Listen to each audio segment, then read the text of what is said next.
I suppose that's a really good start to the episode where we're trying to prove that 13 isn't an unlucky number. Yeah. Where we start off very flat. Robbie goes to the toilet and says, feel free to start. We took that as, all right, well, we may as well. We have to. We've been here for hours now. We should start. Yeah. It is night time. We came here at lunch, I believe. That's right. We just finished eating chicken, and now I'm hungry again. Yeah, it's been that long. We've been sitting here, getting really close to starting, and then kind of just like going away on like a tangent, talking about something else, and playing with.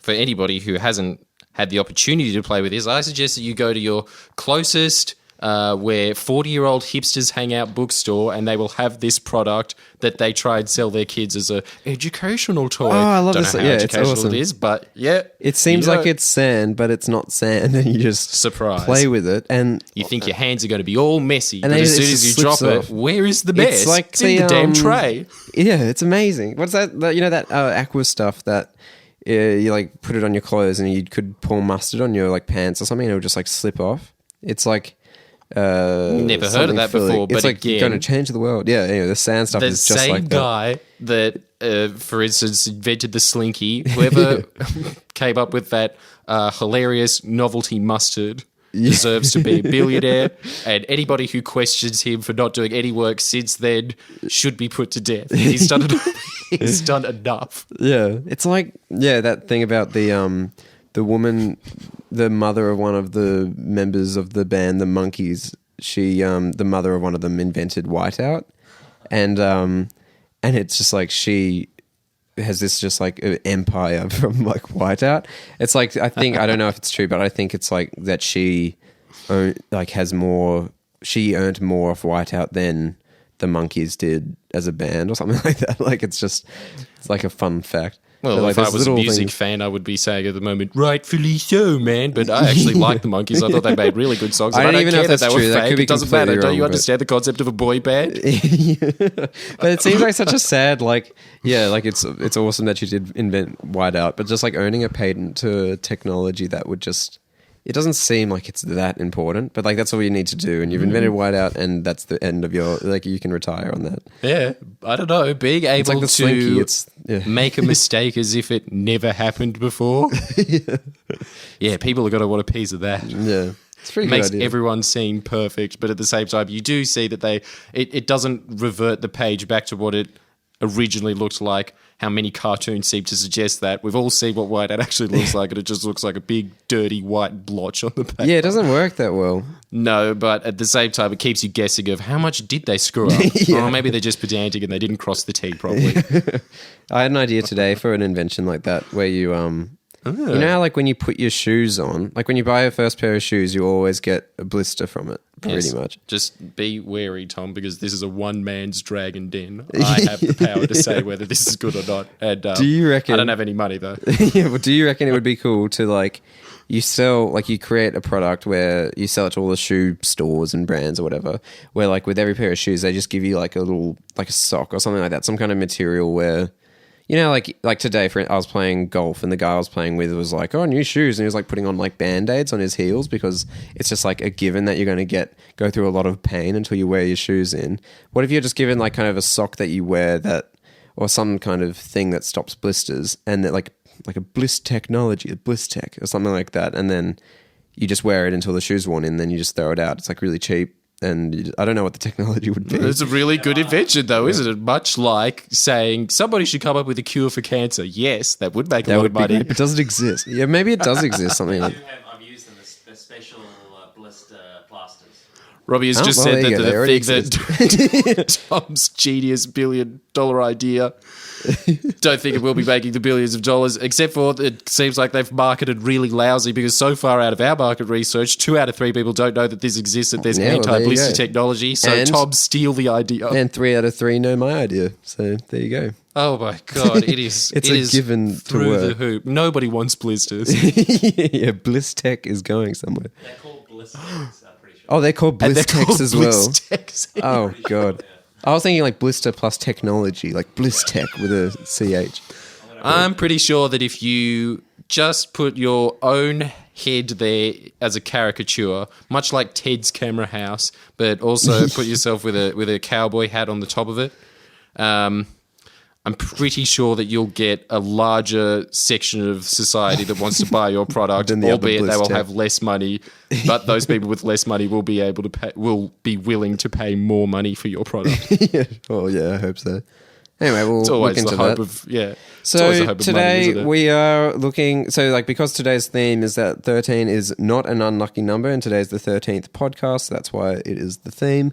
We have created I guess it's kind of a game where we have all our different segments that we were thinking of talking about, which we decided just before we started recording this, and we put them all into a hat, and Robbie is going to just yell out whatever the topic is. And bit of behind the scene director commentary here as well. It was originally going to be unlucky 13. We were going to go with the flow on this one, basically because we thought that Robbie forgot to bring the Goosebumps book, and he did.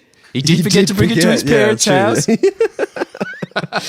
And we were going to just also forgot that his parents actually owned a printer, much unlike most hipsters don't anymore. They kind of just go to Kinko's if they really have to. Yeah, so we have a PDF copy of the Goosebumps pages. And so you can't deny that this is not lucky. We've just disproven the whole theory behind 13 being an unlucky number. Yeah. Codswallop.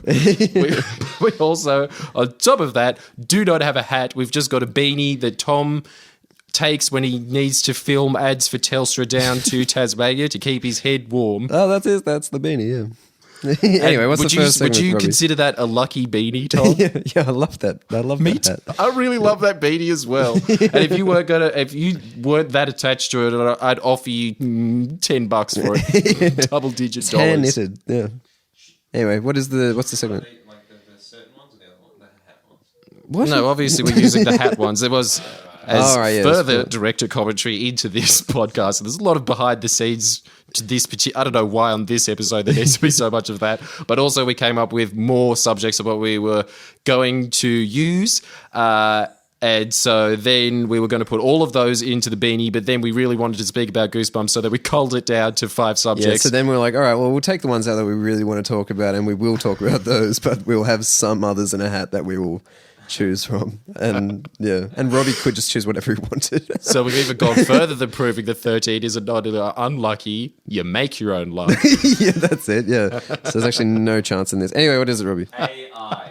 Oh, really? Oh, that was the only one. Oh my God, it's true. It's unlucky. 13 is unlucky.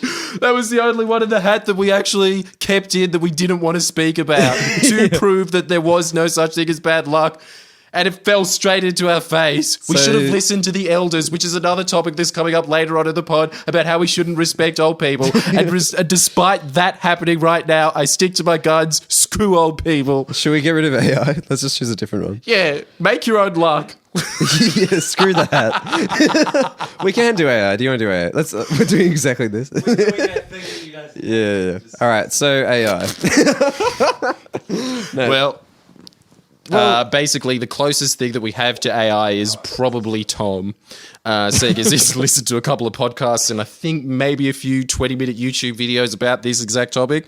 Neither Robbie and I have, and we have been slightly captivated by his new theories that are pretty much the storyline of Terminator 2, except for there's a scientist talking about it. Instead of a black guy with a handlebar moustache from the 80s that is pretending to be a scientist, but clearly isn't, as his face is too pure and moisturized. He is obviously an actor.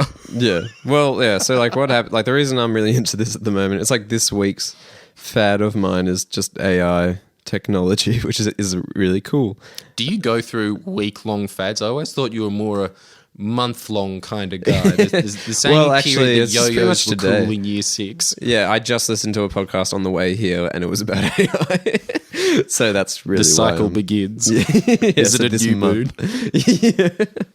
Yeah. So yeah, the reason I'm really into it is because it seems weird. Like we were just talking about this before we started. So to let you in on the date. Yeah. Anyway, it is Robbie to the side heckling. You didn't have to tell them that. Such a good start. Beautiful. So yeah, probably most of you have heard of this dude called Elon Musk, who's like a really like crazy entrepreneurial, like billionaire kind of dude. Your classic zany billionaire that would be in a Marvel movie where he seems like a really good guy at the beginning of the movie, and halfway through you realize that he's actually the bad guy.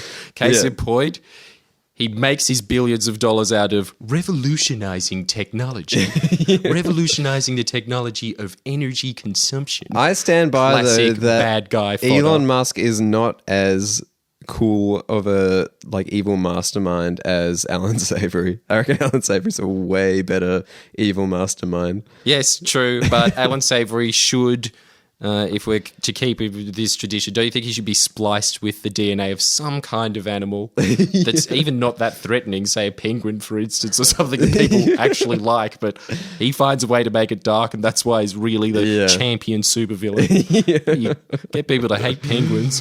Yeah, Elon be a really bad guy. Elon Musk just seems like way too of a public kind of. It's like always the superhero the supervillain that I would not like in a movie. Well, Alan Savory seems like more like old and kind of like secretly evil.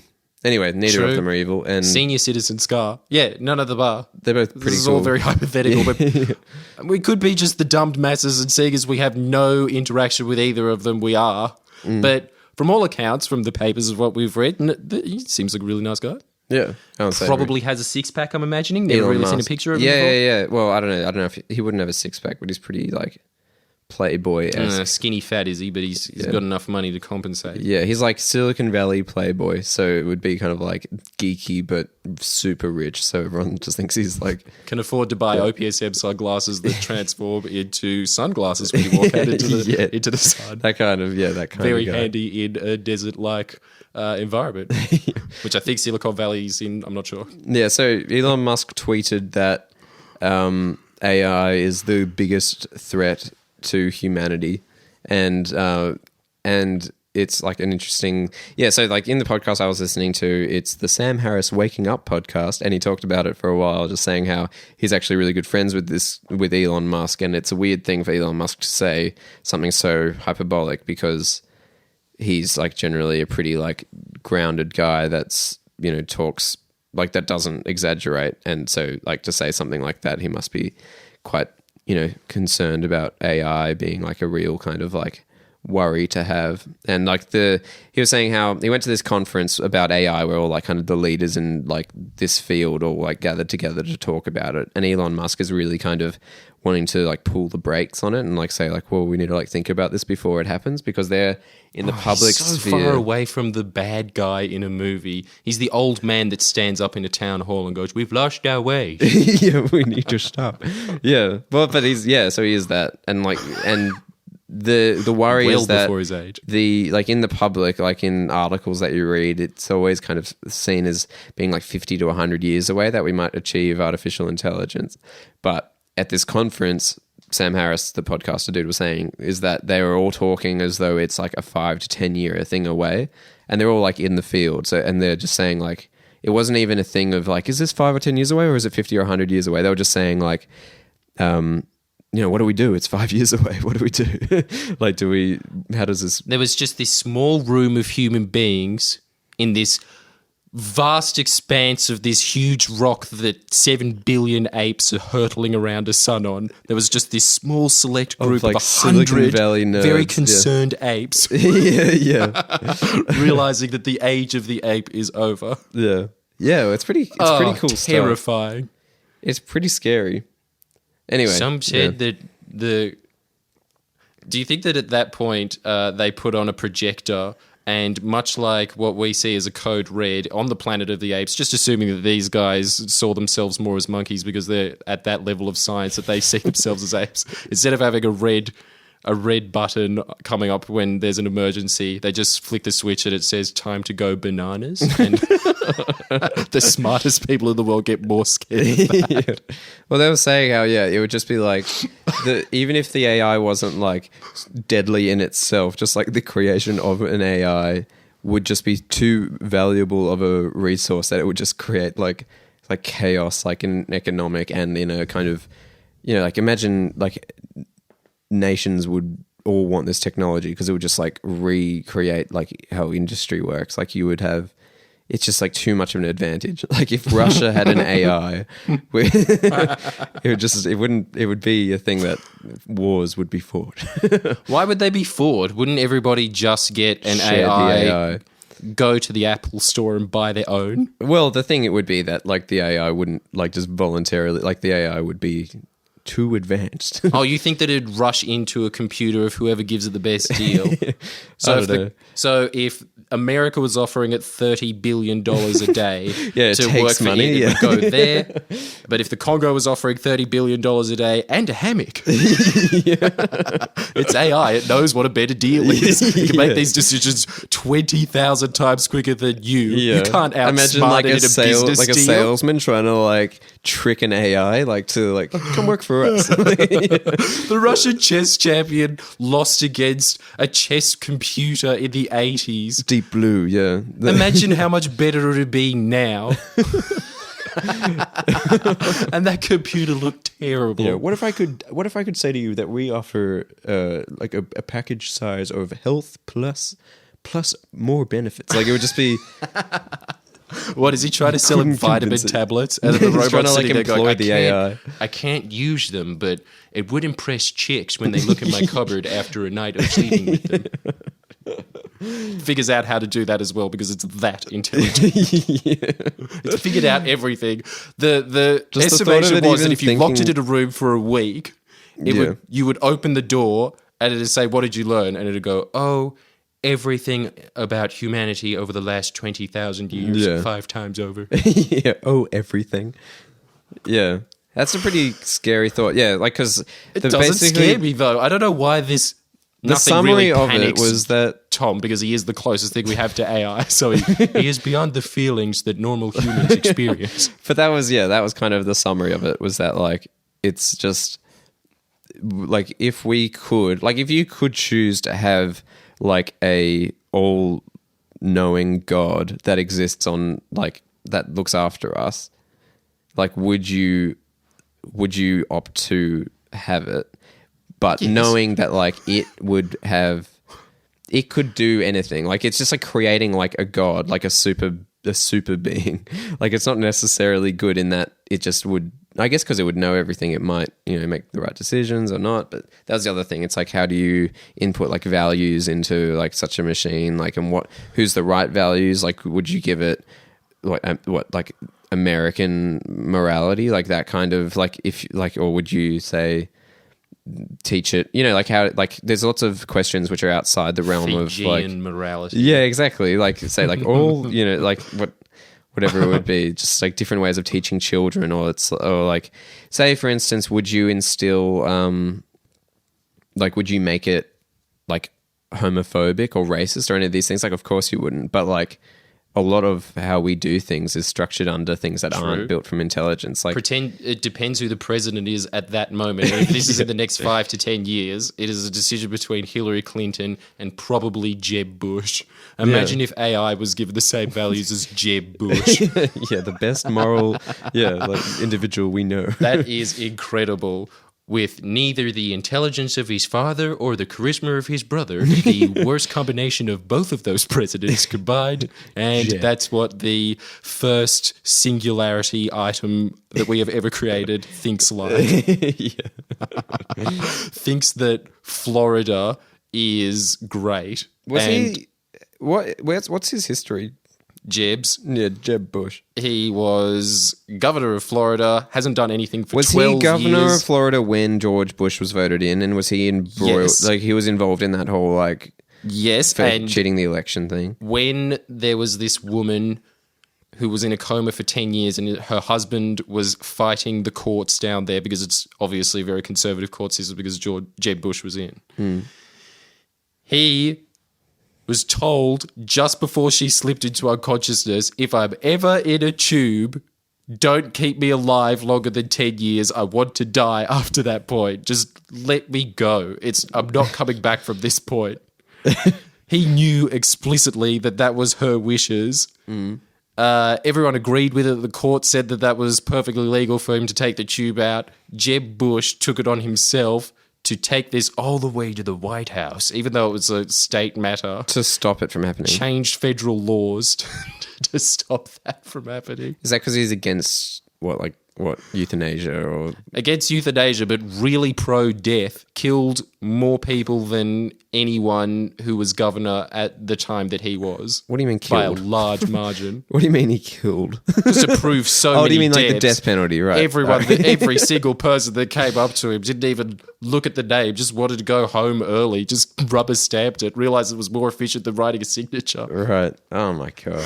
And he's running now, and he's in the forefront. He's the head horse to bet on for all Republican super PACs. Yeah. That's such a. It seems like they so- haven't learnt a lesson. Like the last name Bush should almost be enough to be like, well, it's probably not like good political strategy. Especially You when he never know, walks like- in, makes the same malpropisms that his brother made. He's not a master smith of the language at all. He comes in, makes a ton of most people in year 12 wouldn't make those grammatical errors. Says that, walks out $50 million richer every single night for the past few months, has just been walking into a pack of total billionaires. Yeah, and just getting funding. Just Insane. church sermon amounts of money for somebody who is worth far more than somebody who works as just sells fridge magnets on the side of a road. It's so stupid. It's so nuts. Is he going into I churches? like Is the it- idea of AI being flicked on under the reign of George Bush. Yeah, Maybe we Jeb should. Bush, Sorry, that didn't happen. So crisis averted. Yeah. Well, that's the problem. It's like who has the authority to make that kind of decision? Because it's a pretty massive decision to make. But yeah. Anyway, yeah, and that the What do you guys think? We don't really care. Don't bother writing in the comments box. We don't really want to know. Yeah. No, we do. We'll read it. I just doubt people will actually write in the comments box. All right, I Do dare they? you. Yeah, exactly. I double dare you. Now you have to do it. Should we flick the switch? Do we make AI or not? That's your Goosebumps vote, because there's been some people commenting that they don't like not having the power of voting anymore because we're not using a Choose Your Own Adventures Goosebumps book. We're using a classic Stay Out of the Basement book number. I don't know what it is. It's a regular book. Yeah. This is your little say on the podcast for this week. Flick the switch. Yeah. Do you want AI? This isn't like quite turning a- on a it's light, quite a people. good Think discussion. about this. I hope a discussion forms in the comment section, like an argument. This is such a half baked up. Like we haven't really probably discussed it at all. But there'd be much better discussion, in the comment section than what we've just done.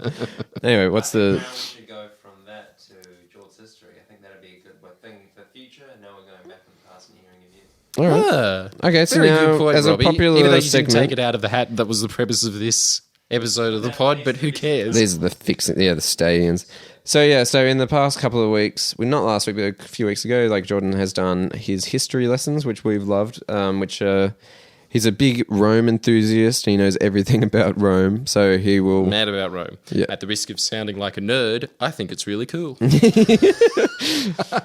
Yeah, I reckon it's cool too. It's really fun listening to these stories. So now Excellent. today we're doing the Punic Wars. Let's hear it. Well, we're going to skip straight to number 2 because Punic Wars 1, who cares about it that much? Not me, certainly. I looked into it and I don't want to repeat that at all. It sucked. It was really boring. All you need to know about the first part of the Punic Wars is that when you have a civilization that was based off trade, like Carthage, coming up against a military might like Rome, guess who wins? The nerd or the guy or the bully? You know what I mean? Yeah, Obviously, the bully's got to win. I don't know why Carthage didn't learn their lesson the second time around. They're just not a fighting people. They were just very greedy and decadent in that way. But they did have this genius master generals that, to this very day, military generals from around the world still study the military strategy of Hannibal. He is known as the greatest general of all time. Yeah. Made the Romans' life a living hell for 20 years. That's he was pretty on the cool. loose. So you told us about the elephant crossing the water last time, right? No, I said that to you behind. I think when we were just warming up, and we were going to talk about this last week, but in the end, I just decided to get a wet willy. Right. Okay. So that's And I stand by that was a good decision. Yeah. All right. So it's varying. Not everyone agrees with that. I don't personally understand why that's even a debate. I clearly see the wet willy as being much more informative than learning about the pubic wars. Pubic wars. Man. All right. So what happened? At least Tell this us about affected Hannibal. someone in the now. Stop living in the past. Basically, what happened after the first war, Hannibal's father went over to Spain and realized that they needed to make themselves a military might because he knew that the Romans wouldn't stop at just neutering them because they'd just taken Sicily from the Carthaginians, and now they dominated a huge part of the Mediterranean's trade as a result of that. And he realized that they needed to be a military presence. They couldn't just be this trading empire anymore because Rome wasn't going to be satisfied with that. As soon as they'd secured Sicily for a while, they'd want more wealth. And the best way to do that is to just invade someone else's empire. So he started invading tribes in Spain. It took him his whole life. And while he was doing that, and again, all these incredibly movie epic moments of Rome's history that just sound straight out of a fantasy book. And I never really made that equation until Tom pointed out that is where we get our idea of fantasy. Yeah. Isn't this an amazing moment that while he's looking out onto the Spanish plains of all these tribes that he just conquered, he turns to his son Hannibal and he says to him, "Son, promise me that you will either make Rome's life a hell or they will make yours a hell. Either you die or Rome dies. Promise me this, son. Promise me." And then he goes, "I promise, Papa." When he's 9 years old, makes him make a blood oath. That's pretty extreme. That he's going to dedicate Not his even life. 10? What were you into then? Pogs?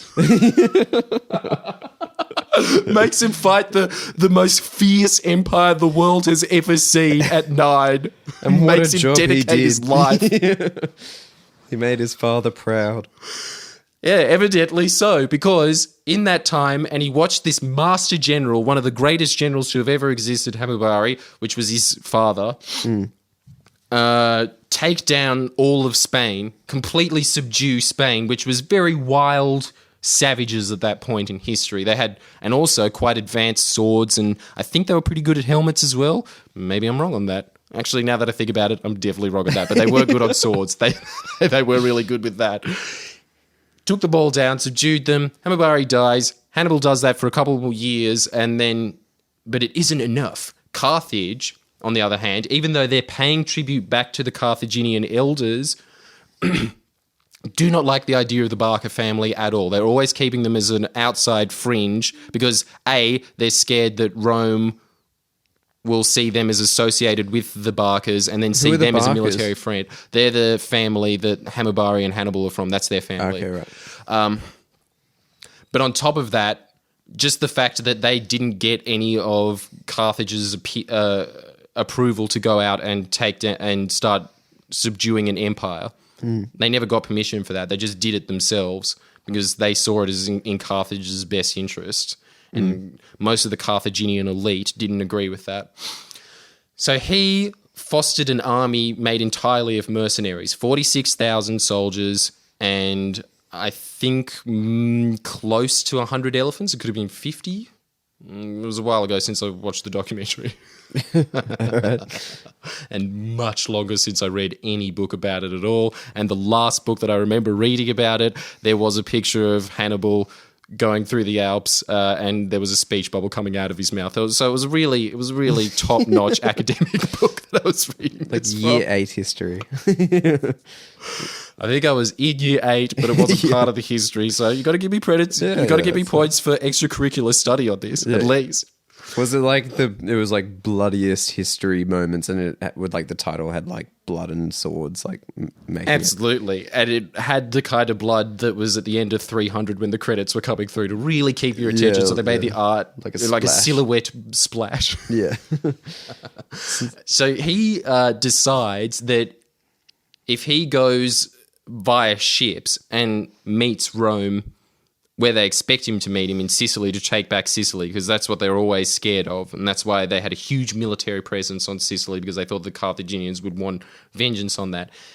Hannibal understood this. The Romans were gearing up, incidentally, to invade Carthage at that time. So he hedged his bets 100% on point, and the Carthaginians never gave him any credit for this, but this is what all the historical documents say now, that if Hannibal didn't cross the Alps, Rome would have invaded Carthage then and there. So he forced them to divert their attention to that. Crossing the Alps was, as everybody knows about it now even, it was one of the most impossible, difficult tasks in all of history, to move a huge army across foreign territory, getting constantly attacked by barbarians, yes, with elephants. An animal that is used to savanna desert heat. Now take it over to one of the coldest mountains. And filled with glacial holes. So lots of them, they'd just be walking across this field, and then all of a sudden you'd hear this and an elephant would fall through. What a surreal moment. Oh my God. Such a bizarre moment of life. Yeah. The humanity did that at one point. Makes me very proud to be a part of that species that was so cruel to another species. In a strange way, I've got to say. Down with the elephants. So odd on this pod how we're really pro Alan people Savory, being mean to elephants. Alan Savory killed 40,000 elephants. We laugh at that, and we also laugh at the fact of elephants freezing to death. Just classic jokes. So they got across the Alps. Got across the Alps, incredibly difficult. 26,000 soldiers was the number that they had when they finally got into Italy. So pretty much half of their army wiped out. Some of the elephants did survive, but they had ammonia and just died off instantly. So didn't even get to use the elephants once in battle. Once. They never saw it, and it was their choice of animal. That was the thing that subdued Spain incredibly quickly in under a decade, was you'd be standing there in a tight formation, and then you would see, just like in Lord of the Rings, I think they were called Oliphants, very creative title there, J.R. Tolkien. You truly are a creative master coming up with that name. They're like elephants, except for 4 times bigger, and you replace the E with an O. Oliphant. 4 tusks. And he was eating an olive at the time while doing an ollie on a skateboard with his hat backwards, even though he was an 80-year-old man in the 20s. So, yeah, he was a creative genius. Sorry to disfigure his name like that. We crossing the border, starts fighting in the north of Italy. The Romans don't see him as that much of a threat because it's just 26,000 soldiers. And at this point, Rome is a war machine. Its whole society is, and I know that we all love saying this phrase, which is why I've geared the conversation into saying this, total war. You do it, Tom. Yeah, I love that phrase. Greatest phrase of all history. When all of society is geared for war. That is your whole war. As Tom once pointed out, as if war isn't epic enough, but you have to make it nothing but war. That's all there is. It's so, it's like Nazi Germany in like the last few days. Like Hitler declared a state of total Everyone's war. a soldier now. Everybody war. And Rome really prided itself on that it could crush any enemy with its pure spirit and perseverance, which evidently this is what happened in the end anyway. But this is the battle that every single general since for thousands of years has been studying to make themselves a better general, is studying the strategy of the Battle of Cannae that Hannibal employed, which is that you don't need a huge force of troops, you just need a crack team of soldiers. And they were very, very seasoned warriors after fighting for a decade, marching through the Alps. This was the toughest of the tough. It really was survival of the fittest at that point. What he does is eventually he keeps slaughtering all of these armies that Rome keeps sending it at them, and they're not too fussed at this, and eventually they get annoyed is probably the best word for it, and so they put this huge foot soldier army out onto the field, something that has not been matched since, nor will it in the entire Roman Republic will they ever put out 80,000 soldiers. It was the largest force I've ever seen. Everyone was expecting that this was going to be a slam dunk. So they put a really bad general at the front of it anyway because they didn't really care about it at all. They just thought that it doesn't need a good general. Yeah. So it was just somebody that they owed a lot of political favors to. he was the guy that they put at the front so he could get the victory and come back and basically win an election. That was the reason why he did that. So what did he do? He marches to the fields of Cannae, to the battleground of Cannae. Hannibal has 26,000 soldiers against these 80,000 monolith mega army. He realizes that they're just going to charge at him in massive Roman blocks. So he comes up with the strategy of putting out all of his foot soldiers in a really thin line and allowing them to fight backwards, to start stepping backwards, which is just like, this is the first time anyone ever thought of this, which is amazing because civilization had been around for 5,000 years. But start to move backwards, closer and closer into the woods. When they got into the woods, his elite soldiers that were from North Africa, that were excellent cavalry, would move from the back and kind of pincer them into the center, so they'd be surrounded entirely. Then he had mercenaries on either side that would come in on the side and encircle them entirely. And then send in the elephants. Yeah, I'm pretty sure they were dead, but I'm pretty sure that Hannibal said it anyway, and that they said, "Sir, they've all died of they all died before that." But we need the elephants. That's always the moment that's like the finishing blow in the movie where they're like really close to the end, and then you hear like a bird like flies over the top. It's like the eagles like coming in. The elephants have arrived. Here. Me. That is amazing. That is a real saving grace animal, isn't it? It has a built-in trumpet. Yeah. All right, what actually happened? They surround them. They're fighting for... I can't imagine how long this war must have taken. Because everyone says that they killed as many soldiers as Hiroshima bomb destroyed in terms of civilians on that day. But this wasn't dropping a nuclear bomb on people. This was just breaking bones, stabbing, knocking people out. Well, think for instance 14 hours. 80,000 to count to 80,000, it would take you 80,000 seconds.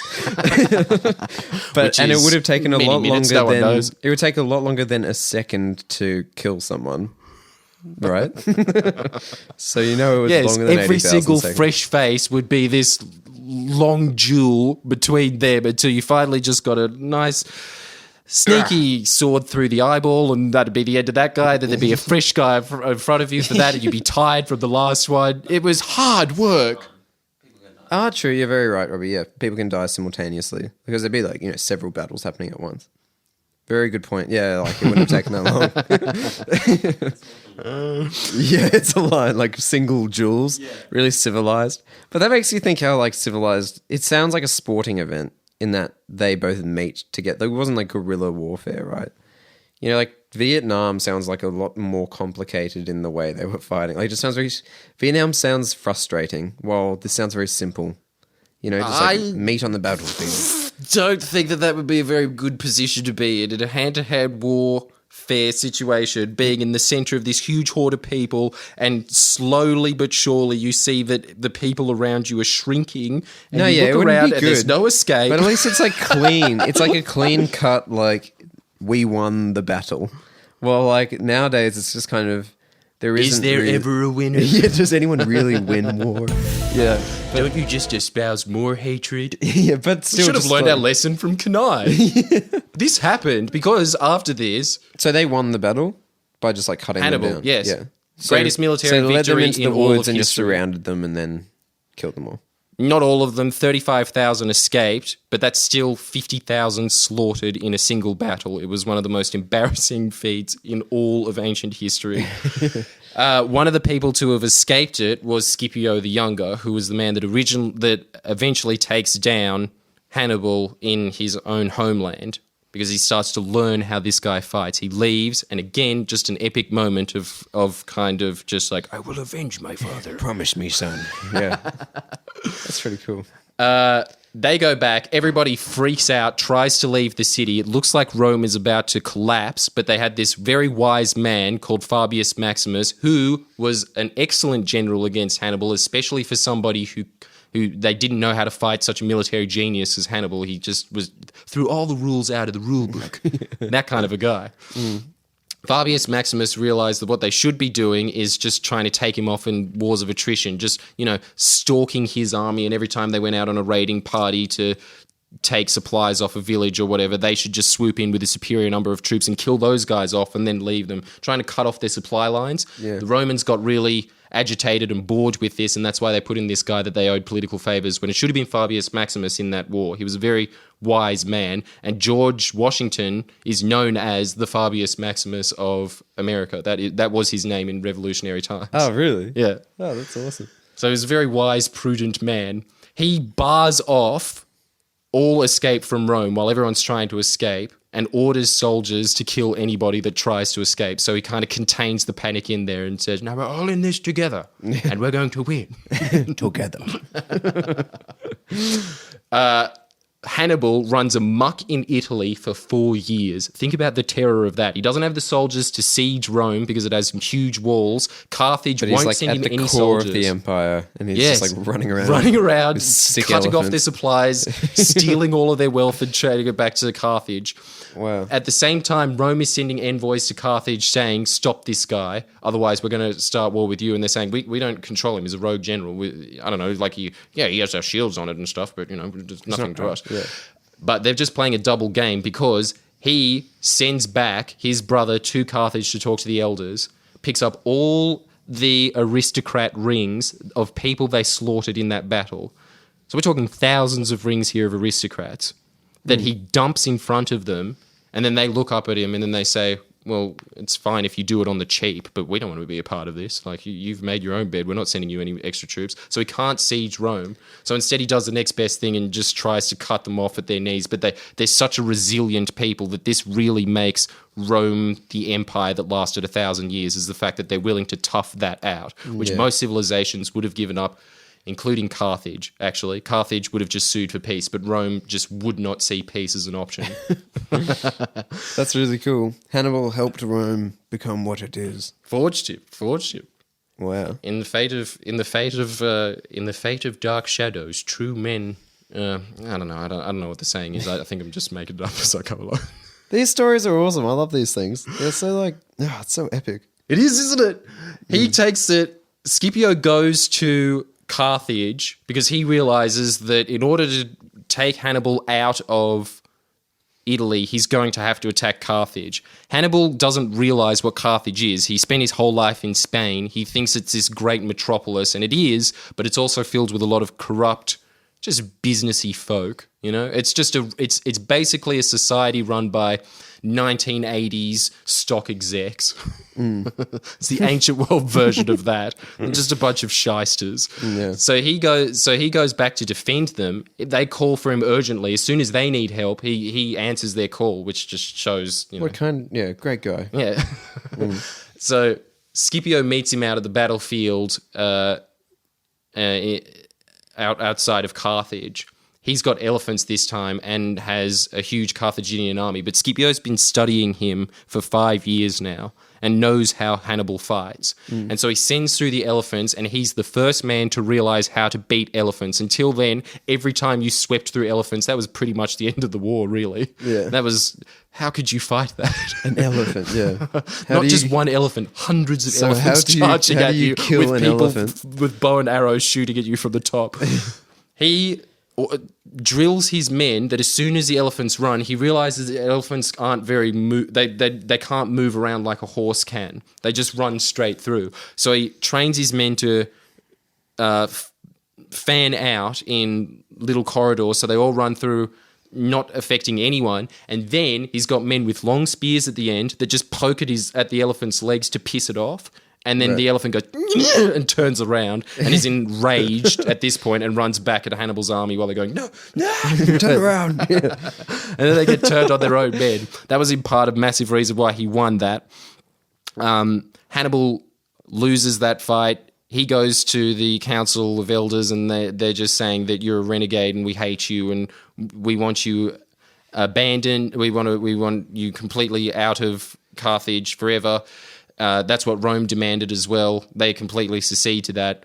Hannibal spends the next, and I like this part of the story as well, the next 13 years of his life selling his skills as a general to any eastern city that chooses to fight Rome.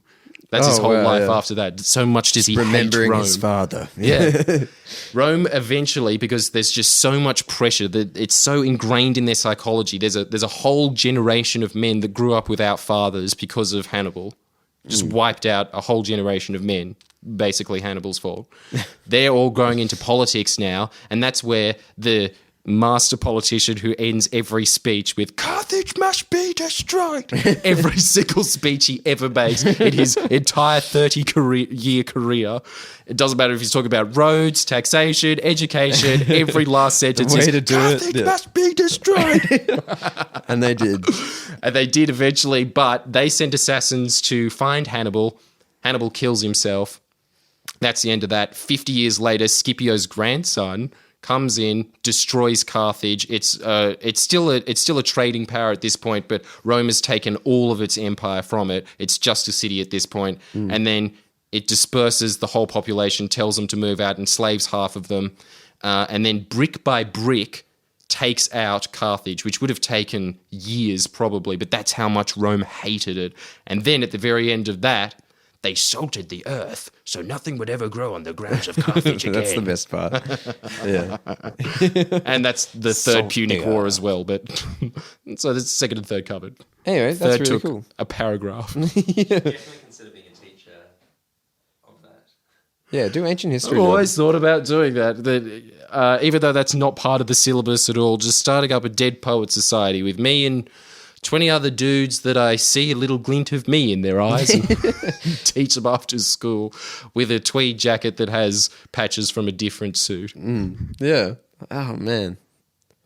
That's awesome. It's so funny how, basically like the only stuff I get from it is just like that elephants have had the worst history. They kind of remind me of like the history of like the Jews or something. They've never had it good. Never a bout of luck.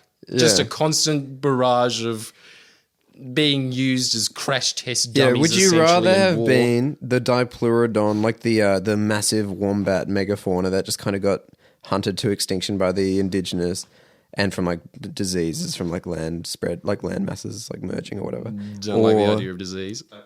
Yeah, the Diprotodon. Or be the elephant, which has gone through many like bad times throughout of all of history. They've just been like because of their mass and just like how huge they are.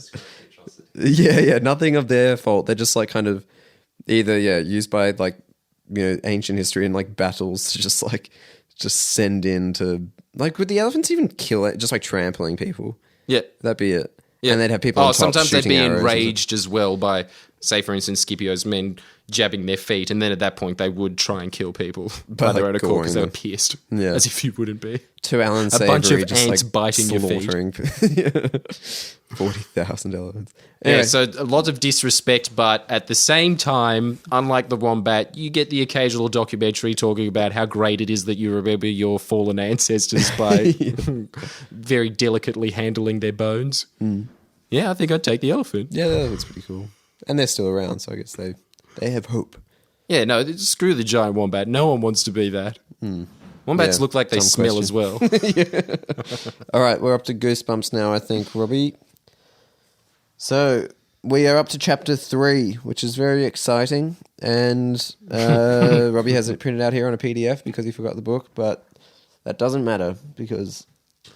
And he's just turned on the light and that really hurts your pupils. They were really, really big as a result of sitting in the dark for half an hour, but they're adjusting and Robbie's adjusting into a position that is comfortable for him. So everybody's comfortable now. Okay. Time to get scared. Goosebumps. Yuck, it's so hot in here. As they stepped away from the stairs, the air became unbearably hot and thick. Margaret gasped. The sudden change in temperature was suffocating. It's so moist, Diane said. Good for your hair and skin. We studied the rainforest in school, Casey said. Maybe Dad's building a rainforest. Maybe, Margaret said uncertainly. Why did she feel so strange? Was it just because they were invading their father's domain? Doing something he had told them not to do? She held back, gazing in both directions. The basement was divided into two 2 large rectangular rooms. To the left, an unfinished rec room stood in darkness. She could barely make out the outlines of the ping-pong table in the centre of the room. The workroom to the right was brightly lit, so bright they had to blink and wait for their eyes to adjust. Beams of white light poured down from large halogen lamps on tracks in the ceiling. "Wow! Look!" Casey cried, his eyes wide as he stepped excitedly toward the light. Reaching up toward the lights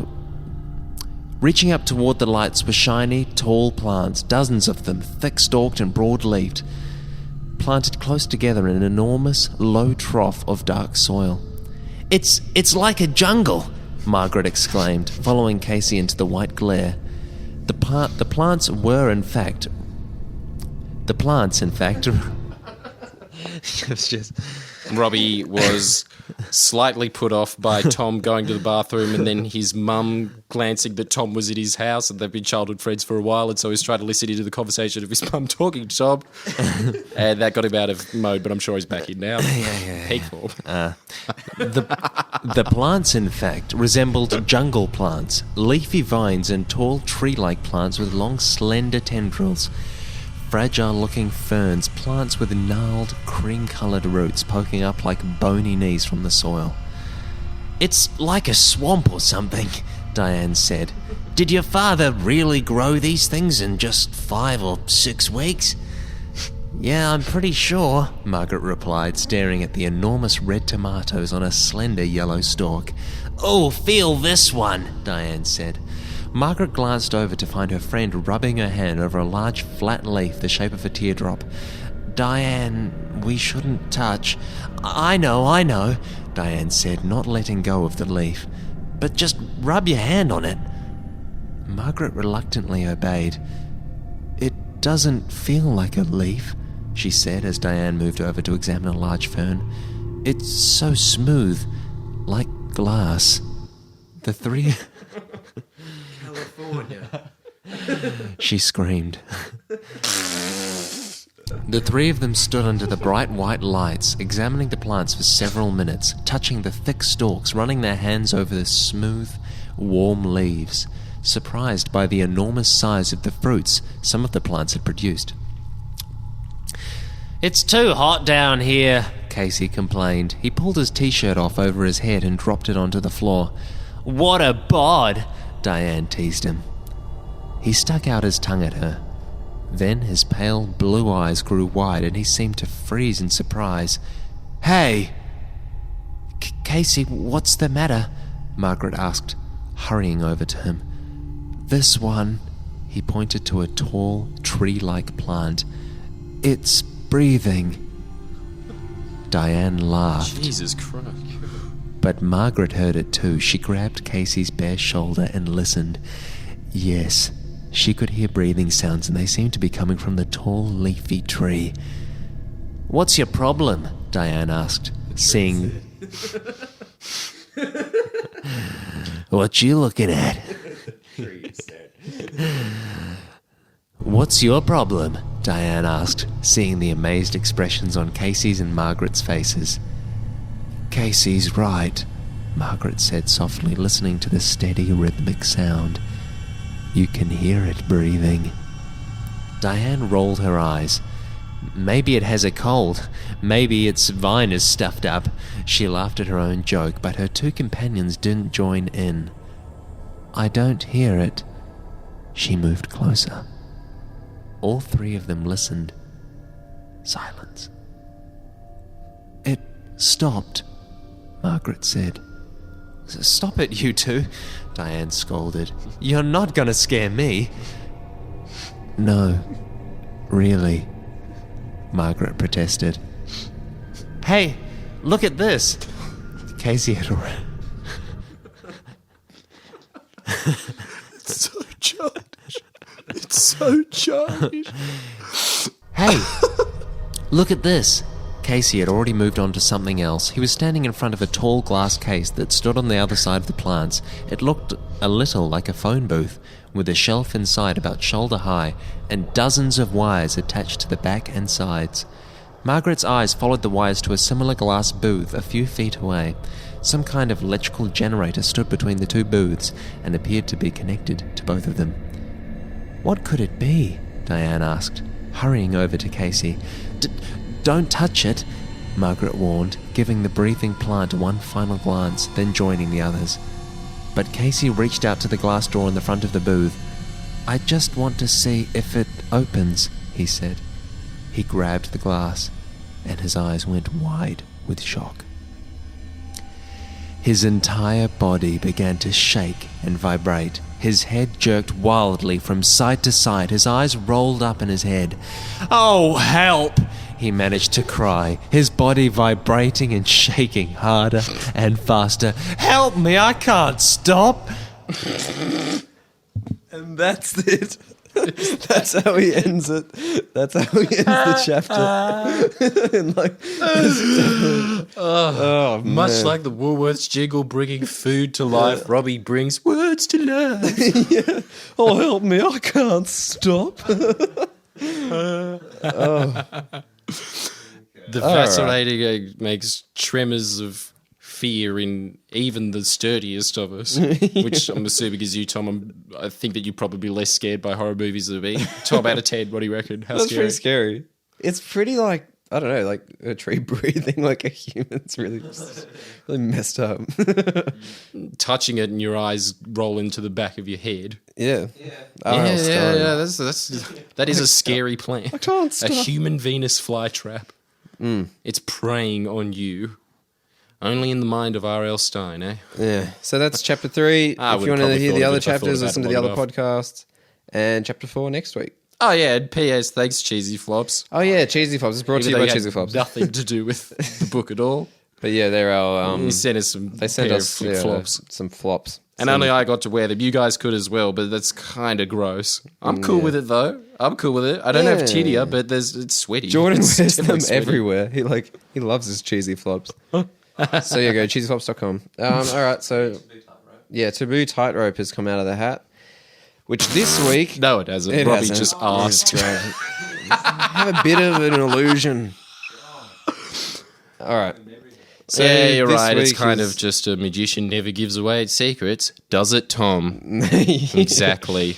I'm not a Yeah, that's magician. why a wizard would like it. Yeah, magician's a dirty word for you, isn't it? Yeah. You Gandalf. All right. So this week's Taboo Tightrope is I just avoid it.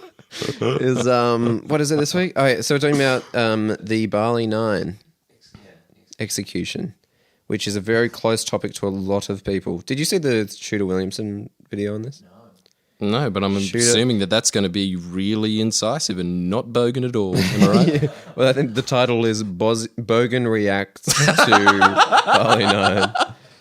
But it's actually like really serious. Like I thought I was going to click on it and it would be a joke. Bang! Yeah, like I thought it was going to be a Bogan reacting to Barley 9, but it was actually just Alex Williamson's take on the Barley 9 execution. And it Was really Alex like- Williamson crying? Because this is the kind of thing that would get a bogan sad personal tragedy. Yeah, it was. One of He was. Bart's people. Well, he was close to. Like he was getting quite emotional about it. Like it was, and everyone loved it. Like it got, like I don't know. Like when I saw it was on like 250,000 views, and everyone was like saying, so sad. Like Did you see that celebrity video where they all were like, I stand? Step over to the neck. and that did you guys see that celebrity video where there's Yeah. Aussie celebrities that Yeah, came yeah, up yeah. with I stand for mercy, blah blah blah. yeah, that was a bit weird, wasn't it? It was weird. Yeah. So anyway, like people who don't know about this, it's just everyone knows about it. But it's been like the biggest thing in the news this week is that the two members of the Barley 9, who were a group of 9 Australians. I don't know if they were all Australian. I think most of them were, all of them, and they smuggled heroin into Bali and got caught. And the death penalty is the punishment that you get for smuggling drugs in Indonesia. And Not harsh enough. Beep it out. That's the end of the segment. Good night, everybody. But in all seriousness, don't beep it out. I stand by it. It's a terrible, terrible crime. I don't think it's that bad. I don't think. Yeah, they should neither go. do I. I don't Yeah. yeah, that's offensive to me. I demanded that get beeped out. You think that my views deserve to be beeped out? I will not be silenced on this issue that I just to set the record, really do not care about it. But anyway, they so 2 of them were executed this week, and there was, Okay, just Australia to was, be, like, because up in I really arms feel about really it. slack now. That's terrible. I actually do genuinely think that's awful. Good, Jordan. Good. But yeah, so anyway, this segment is where we kind of just like tiptoe on the tightrope of the taboo so it's like, But that wasn't actually our real views. yeah, that was anyway, just a the thing we wanted parody to of talk somebody about- who's an asshole that I use in inverted commas. And we're clearly not it's a anuses. character, yeah. We're people. Yeah, it's any character of Jordan's where he's an arsehole. Imagine that. But yeah, like didn't really want to talk so much about like the Barley Nine, but more the just like the thing that seems to happen a lot in social media. Yeah, just the social media reaction to these events where people kind of come at it. I guess like the Shooter Williamson video would be an example of this, where like, like whatever their intent, like I'm sure Alex Williamson didn't make this video in like trying to, exploit the situation of what was happening. But it just seems kind of like a thing where people do very well off it. So like the example that we're always talking about is after the Sydney siege happened, Wes Carr, the Australian Idol runner-up from ages ago. Was he even runner-up or was he sixth place? Maybe he won. I think he might have won, actually. Who cares? Anyway, it doesn't Yeah, matter. He it- won. It's is years it ago. No one even that remembers much who this better? guy is. He releases a song like the day of or the day after the Sydney siege. One of those like Dragged in all the success that comes with being the winner of the 4th Australian Idol, I'm assuming, Yeah. where he was in a spaghetti-stained singlet in a clearly rural kitchen. just singing a song, kind of saying like I cry for the the people in that Sydney cafe, like kind of like Robbie, making I'm a song. not an expert on guitar tuning, but was that in tune? Because it seemed a little bit sharp to me. And give us a lyric, Robbie. What was? Do you remember I him? can't remember any of the lyrics, but like the way there was another one that I saw of this duo, this male and female duo that just did this extremely cringe rendition of a song that they had also prepared post siege, and Siege. it was an absolute disgrace. And I is that me? Have I fallen off? You've fallen off the tightrope. Look, the sentiment of obviously it was a terrible scenario for the people involved. Nobody's denying that. But these songs, I am. okay. Character asshole Jordan strikes again. Just joking, guys. It was terrible. These songs feel exploitative, don't they? I definitely get that vibe Yeah, from them. it's kind of the best. It all began. Well, I don't know. It's been protest songs and that kind of thing. Yeah. But like I remember after 9/11, there was like just heaps of country and western singers came out doing the "Where were you when the towers hit?" Like when the planes hit the towers. Like it's like that kind of thing of making everyone cry and then like getting like a gold record, like getting platinum on this like kind of emotional song, which is He just won playing the on. Grammy, didn't he? Yeah, it's kind of. You can't win a midday televised award for that. That Well, isn't art. It seems like in that case it was just very exploitative, just trying to play on people's emotions to like get like it's just a give. Like when Anzac Day happened last week, for instance, there was like heaps of videos of this truck driver guy who's got a bit of a like online social following, just saying like I don't care what you think, what your political views are, but like today we respect the Anzacs. That's what we do. Like and it has to do well on social media because it can't.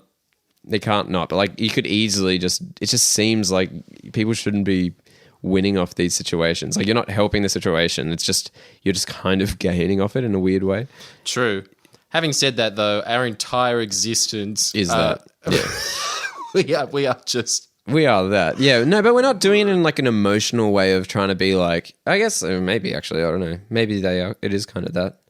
I would say that it is exactly that, but the things that we're touching on isn't today, tonight fodder. Yeah. Which is why I feel better and more superior to those We're not people. trying to create like Shame on all of them. an emotional response of, I don't know, it just feels. Oh yeah, we're feels trying weird. to scare the shit out of people until the democracy's going out of the But I toilet. always- but we're not. none of we're that, not like- saying we're not sitting there and focusing on a particular person's death, because as Stalin always said, 1 million people dying is just a statistic, one person dying is truly a tragedy, which is exactly what they're doing, don't you think?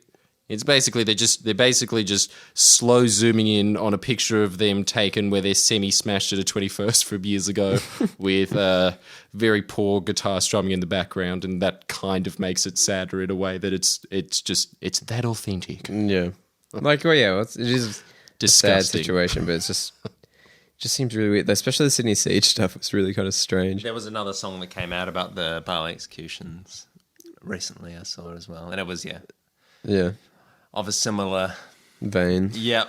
That is the difference, though, isn't it? That is the difference between the news, for instance, covering something for commercial gain, and some guy covering it for just to get views, isn't it? That the difference is that at least that those guys rely on that for their livelihood. People in Channel 7 and stuff. If they don't do that, there's going to be a lot of hungry kids out there.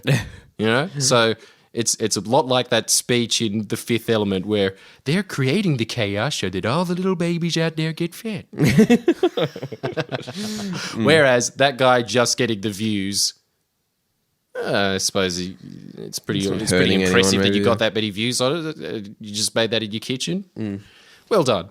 Yeah, so in the end, good work, let's go. Yeah. So turning on a dime on that particular point, and I'm turning it right back on that and saying that at the same time, those songs just suck. Basically, they're not entertaining at all.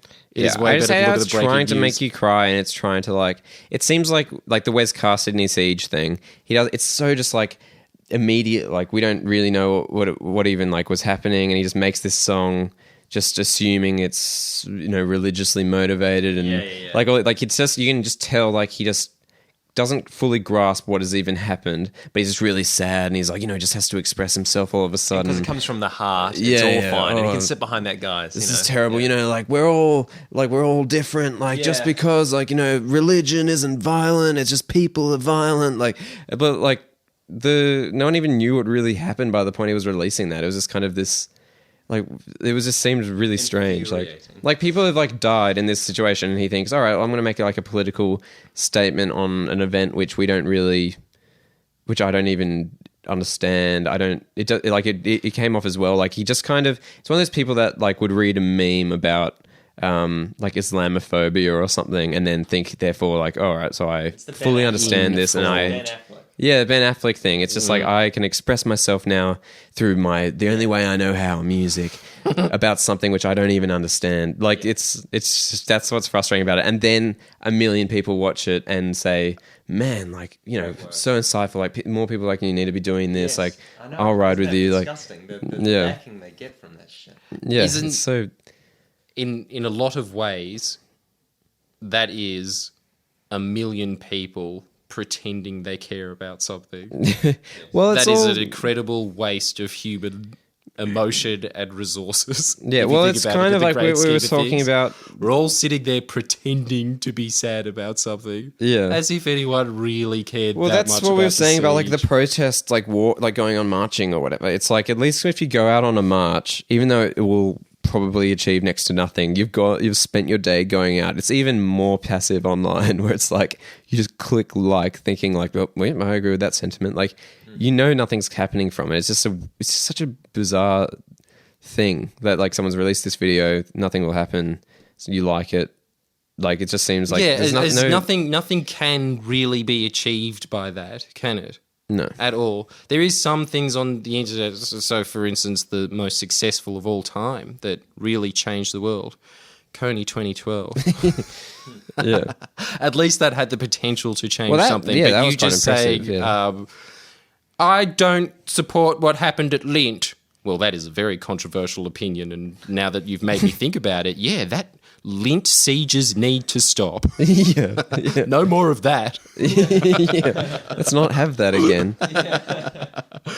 Brave Yeah. point. Brave point. No wonder it's so easy to share as well. It's just it is something that is not no one is going to disagree with that opinion in the slightest, are they? If you told me right now, do you want a crazy guy holding up hostages and shooting a couple of them? I'm always going to say no. And Tom, what is your view on that? Do you want that happening in the future? No. Yeah, of course not. See, there we go. Then we can both share it, can't we? I Because saw we a both think it's fair.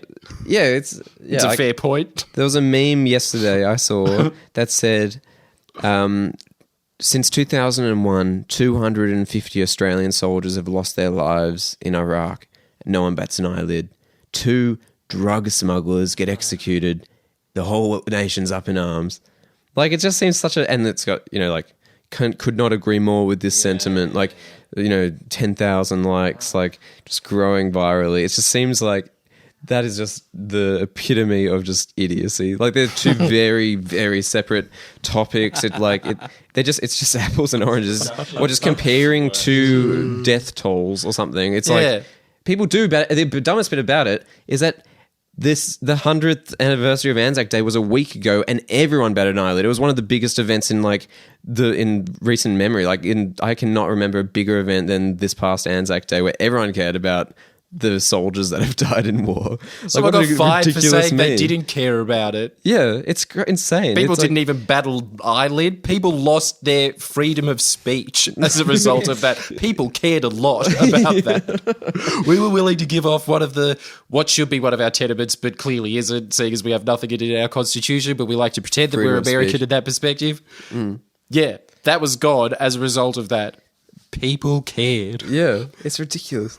But that kind of thing gets traction because people will see that and think like, oh, well, that must be a true statement. Like, it's a meme. You need a big number. Yeah. I hate how big that number is. Yeah. It's so, yeah. I guess it's kind of like, stuff that we put out is that it would be... People don't question it because it just kind of goes past, you watch it, finishes, and you're like, well, there you go. Like, I learned something today. It's like, it's not something that... It's so easy to just have something scrolling in your newsfeed and you'll just see it and just be like, yeah. Having said that, I did learn that 250 soldiers died in Iraq since then. And don't even know if that's true. Are you ready to bleep this?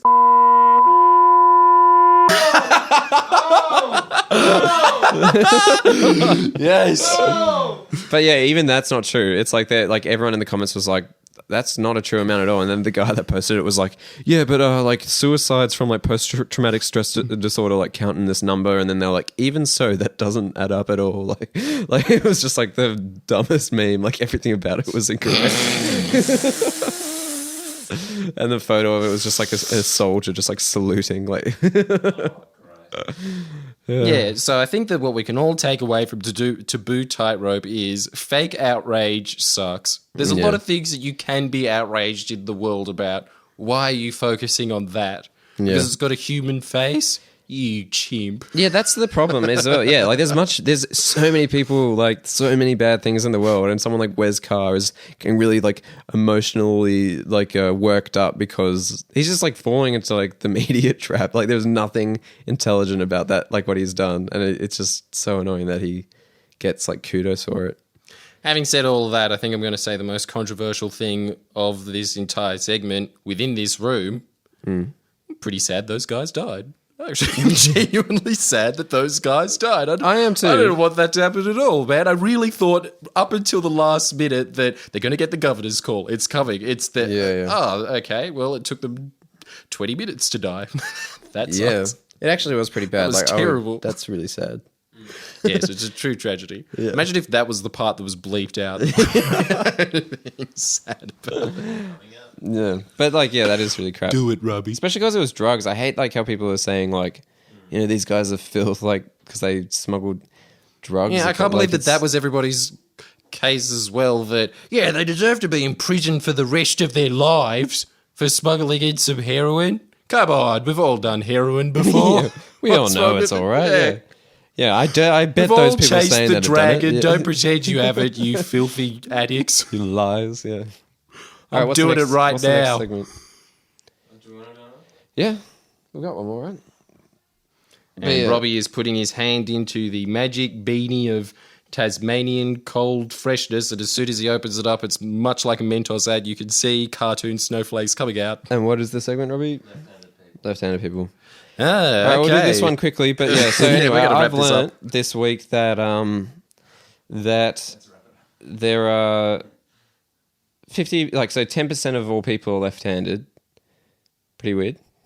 Not that weird. So 1 out of 10 people are left-handed, but out of the left-handed community, Why are you weirded out by that? Do you think the number should be smaller or bigger? No, it sounds about right. I'm not that weirded out by that. That makes Yeah, me sense. too, though. actually. I think that's exactly bang on point, and I'm really glad that my brain made that assumption. Yeah, that's about Feel right. like it's just a very sensible brain at the moment. Yep. Sees the world for what it is. But if you're left-handed, apparently you have like something like a 60% chance, higher chance than right-handed people of having schizophrenia, which is interesting. But also interesting is that... Didn't you also think that was the devil's hand as well? That you kind of agree with that a little bit, don't you? When you find out that somebody is left-handed... It's a bit off.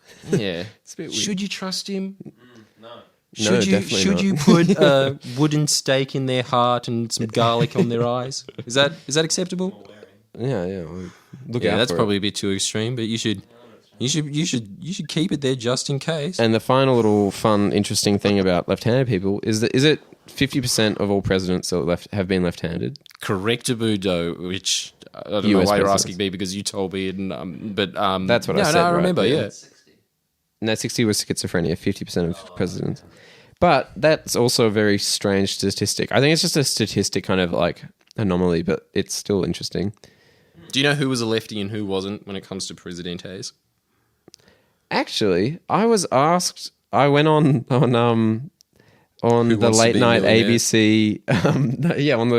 On the quiz show on the radio at night with Tony Delroy. The government version of Who Wants to Be a Millionaire, Yeah. where you can win an ABC magazine. Yeah, it was Tony Delroy's quiz night, and I got on and they asked me who out of these presidents were left-handed. I'm pretty sure I got it wrong. I think I said Obama, and he's not. Or maybe he was. Anyway, I can't remember the answer. Okay, so Point is, who knows? Yeah.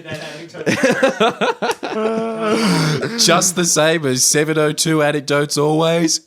Nowhere, but they have But weird time coincidence, reads that was a question to that- save them from it going nowhere, don't they? Where they always go, I think it was Obama. And, anyway, 702 here on ABC. 702 ABC this month is going to be celebrating the winter solstice. And with that, we're done with the podcast.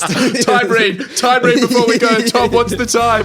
Tell them so they know that if you were listening to this live, this would have been the time. 7:06. Imagine if you were listening to it at that time. Wouldn't that freak you out now as it's not live? It's 7:06 p.m. and you're listening to the Friendlyjordies podcast, and that's all the time we have tonight. See you next time. Just from now on, that's going to replace seeing 9/11 on your phone when you look at it It's up and you go, oh my 7:06. God, Yeah.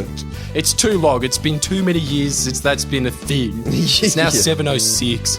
Yeah. So screw that. That's a good little piece of trivia tidbit for you. See you next week. Wasn't unlucky at all. Bye.